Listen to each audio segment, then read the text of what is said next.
Welcome back. Canada نے اپنے شہریوں کو مشرق وسطی کا سفر کرنے میں محتاط رہنے کی ہدایت کی ہے۔ یہ انتباہ امریکی فضائی حملے میں ایران کے ایک سرکردہ جنرل کی ہلاکت کے بعد امریکہ اور ایران کے درمیان تنازع کی شدت اختیار کیے جانے کے بعد جاری کیا گیا۔ مزید احوال جانتے ہیں اس رپورٹ میں۔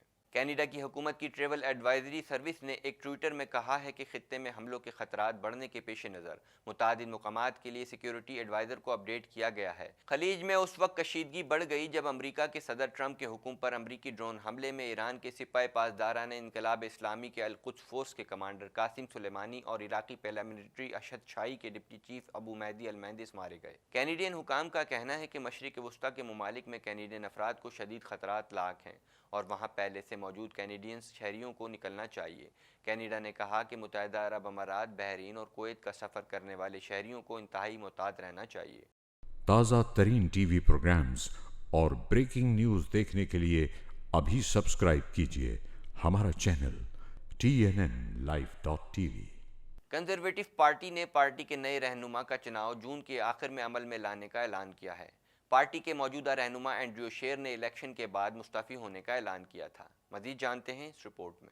کنزرویٹو پارٹی نے پارٹی کے نئے رہنما کا چناؤ جون کے آخر میں عمل میں لانے کا اعلان کیا ہے۔ پارٹی کے موجودہ رہنما اینڈریو شیر نے الیکشن کے بعد مستعفی ہونے کا اعلان کیا تھا۔ پارٹی رہنماؤں کے چناؤ کے لیے ایک کمیٹی تشکیل دی گئی ہے جو آنے والے چناؤ کے لیے رولز اور ریگولیشنز تجویز کرے گی۔ کمیٹی کی سربراہی لیزا رائٹ کر رہی ہیں۔ واضح رہے کہ گزشتہ ماہ کنزرویٹو پارٹی کے قائد اینڈریو شیر نے متعدد پارٹی رہنماؤں کی جانب سے مطالبے کے بعد اپنے عہدے سے استعفیٰ دے دیا تھا، تاہم اگلے رہنماؤں کے چناؤ تک وہ اپنی ذمہ داریاں سر انجام دیتے رہیں گے۔ تازہ ترین ٹی وی پروگرامز اور بریکنگ نیوز دیکھنے کے لیے ابھی سبسکرائب کیجیے ہمارا چینل TNNLive.tv۔ نیٹو حکام نے ایک اعلامیہ جاری کیا ہے جس میں کہا گیا ہے کہ عراق میں فوجیوں کی تربیت کے لیے کینیڈا کی سربراہی میں چلنے والا پروگرام فی الحال معطل کر دیا گیا ہے۔ مزید احوال جانتے ہیں اس رپورٹ میں۔ نیٹو حکام نے ایک اعلامیہ جاری کیا ہے جس میں کہا گیا ہے کہ عراق میں فوجیوں کی تربیت کے لیے کینیڈا کی سربراہی میں چلنے والا پروگرام فی الحال معطل کر دیا گیا ہے۔ یہ فیصلہ اس واقعے کے بعد کیا گیا ہے جس میں عراق میں ایک امریکی حملے میں ایرانی جنرل قاسم سلیمانی جاں بحق ہو گئے تھے۔ اس واقعے کے بعد امریکہ اور ایران میں کشیدگی میں اضافہ ہو گیا ہے۔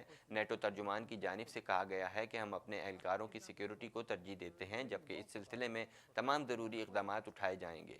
اعلامیے میں کہا گیا ہے کہ نیٹو تمام صورتحال پر کڑی نظر رکھے ہوئے ہے۔ کینیڈین وزیر دفاع ہرجیت سجن نے اپنے ایک بیان میں کہا ہے کہ عراق میں تعینات کینیڈین فوجیوں کی سیکیورٹی ہماری پہلی ترجیح ہے۔ انہوں نے اس بات کی تصدیق کی ہے کہ کینیڈین فوج کی جانب سے عراق میں تمام تربیتی پروگرام فی الحال معطل کر رہے ہیں۔ تازہ ترین ٹی وی پروگرامز اور بریکنگ نیوز دیکھنے کے لیے ابھی سبسکرائب کیجیے ہمارا چینل TNNLive.tv۔ مونٹریال کی پولیس کی جانب سے کہا گیا ہے کہ ایک صدی پرانی عمارت میں لکڑی کے ڈھیر میں جان بوجھ کر آگ لگائی گئی تھی، تاہم کوئی بھی مشتبہ شخص سامنے نہیں آیا ہے۔ مزید احوال جانتے ہیں اس رپورٹ میں۔ مونٹریال کی پولیس کی جانب سے کہا گیا ہے کہ ایک صدی پرانی عمارت میں لکڑی کے ڈھیر میں جان بوجھ کر آگ لگائی گئی تھی، تاہم کوئی بھی مشتبہ شخص سامنے نہیں آیا ہے۔ 2 روز قبل ایک صدی سے زائد پرانی عمارت میں آگ لگ گئی تھی جس پر درجنوں فائر فائٹر نے قابو پایا۔ بلڈنگ کے اندرونی حصے میں آگ لگ گئی تھی جسے ایک وقت میں ہسپتال کے طور پر استعمال کیا جاتا تھا۔ عمارت کو 1890 میں ایک ٹیلی فون کمپنی کی جانب سے تعمیر کیا گیا تھا جسے بعد میں ہسپتال کے طور پر استعمال کیا گیا جب شہر کو ہزاروں کی تعداد میں ٹائیفائڈ کے کیسز کا سامنا کرنا پڑا تھا۔ فائر فائٹر کی جانب سے یہ بات سامنے آئی ہے کہ ایک کمپنی کی عمارت میں رینوویشن کا کام ہو رہا تھا۔ جب کمپنی سے رابطہ کرنے کی کوشش کی گئی تو وہاں سے کوئی جواب نہیں آیا۔ تازہ ترین ٹی وی پروگرامز اور بریکنگ نیوز دیکھنے کے لیے ابھی سبسکرائب کیجیے ہمارا چینل TNNLive.tv۔ برطانوی وزیر اعظم بورس جانسن نے کہا ہے کہ ایرانی جنرل قاسم سلیمانی ہزاروں افراد کی ہلاکتوں کے ذمہ دار تھے جن کی موت پر کوئی افسوس نہیں، تاہم برطانیہ نے امریکہ ایران باہمی کشیدگی کم کرنے کے لیے زور دیا ہے۔ مزید احوال جانتے ہیں اس رپورٹ میں۔ برطانوی وزیر اعظم بورس جانسن نے کہا ہے کہ ایرانی جنرل قاسم سلیمانی ہزاروں افراد کی ہلاکتوں کے ذمہ دار تھے جن کی موت پر کوئی افسوس نہیں۔ برطانوی میڈیا کے مطابق وزیر اعظم بورس جانسن نے امریکی ڈرون حملے میں ایرانی جنرل قاسم سلیمانی کی ہلاکت پر رد عمل میں کہا کہ جنرل قاسم سلیمانی ہزاروں معصوم لوگوں کی ہلاکتوں میں ملوث اور ہمارے مفادات کے لیے خطرہ تھے۔ بورس جانسن نے مزید کہا کہ جنرل قاسم سلیمانی خطے میں خلل ڈالنے اور غیر مستحکم کرنے کے ذمہ دار تھے، لہٰذا برطانیہ جنرل قاسم سلیمانی کی موت پر پر افسوس کا اظہار نہیں کرے گا۔ برطانوی وزیر اعظم نے امریکہ اور ایران دونوں پر باہمی کشیدگی کو کم کرنے کے لیے زور دیتے ہوئے کہا کہ جوابی اور انتقامی کارروائیاں زیادہ تشدد کا باعث بنیں گی۔ تازہ ترین ٹی وی پروگرامز اور بریکنگ نیوز دیکھنے کے لیے ابھی سبسکرائب کیجیے ہمارا چینل TNNLive.tv۔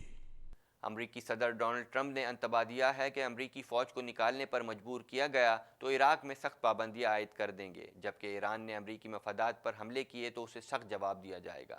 مزید جانتے ہیں اس رپورٹ میں۔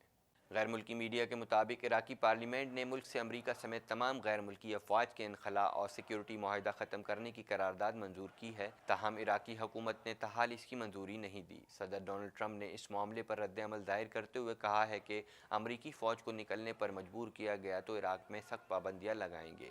انہوں نے کہا کہ اگر ایران نے امریکی مفادات پر حملے کیے تو اسے بھی مزید سخت جواب دیا جائے گا۔ امریکی وزیر خارجہ مائک پومپیو نے بھی اپنے بیان میں کہا کہ جب عراقی قیادت اور حکومت فیصلہ کرے گی تو پھر دیکھتے ہیں کہ ہم کیا کر سکتے ہیں، تاہم ہمیں یقین ہے کہ عراقی عوام انسداد دہشت گردی مہم کے لیے امریکہ کا ساتھ جاری رکھنا چاہتے ہیں۔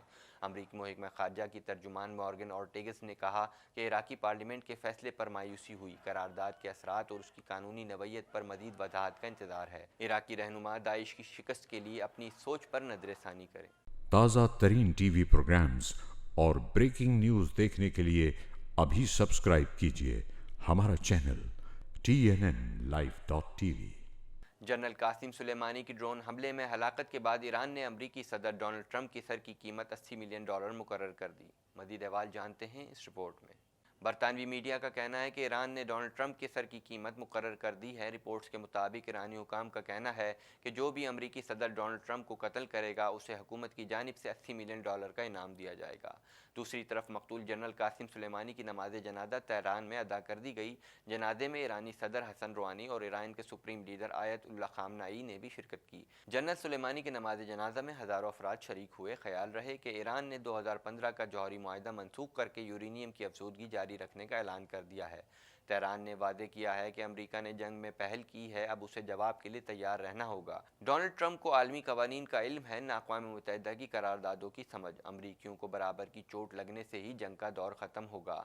ایران کے سپریم لیڈر علی خامنائی کے مشیر حسین دہقان نے امریکی ٹی وی کو انٹرویو دیتے ہوئے کہا کہ امریکہ نے جنگ شروع کی، اب مناسب رد عمل قبول کرے۔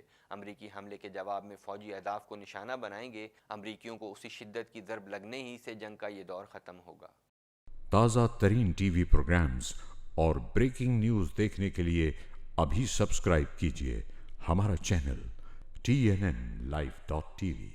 ایران نے عالمی طاقتوں کے ساتھ جوہری معاہدے کی مزید پاسداری نہ کرنے کا اعلان کر دیا۔ تکنیکی ضروریات پوری کرنے کے لیے یورینیم کی افزودگی جاری رہے گی۔ مزید احوال جانتے ہیں اس رپورٹ میں۔ تہران میں ایرانی کابینہ کا اجلاس ہوا، جس کے بعد ایرانی سرکاری میڈیا پر جاری بیان میں کہا گیا ہے کہ اب عالمی طاقتوں کے ساتھ جوہری معاہدے کی پابندیوں پر مزید عمل درآمد نہیں کیا جائے گا۔ ایرانی حکومت نے جوہری معاہدے کو مکمل طور پر ختم کرنے کا اعلان نہیں کیا، تاہم یہ کہا کہ اس معاہدے کی پابندیوں اور حدود پر اب مزید عمل درآمد نہیں ہوگا۔ تہران نے کہا کہ یورینیم کی افزودگی کی صلاحیت، تحقیق اور پیداوار پر عائد حدود کی پاسداری نہیں کی جائے گی۔ تکنیکی ضروریات پوری کرنے کے لیے یورینیم کی افزودگی جاری رہے گی۔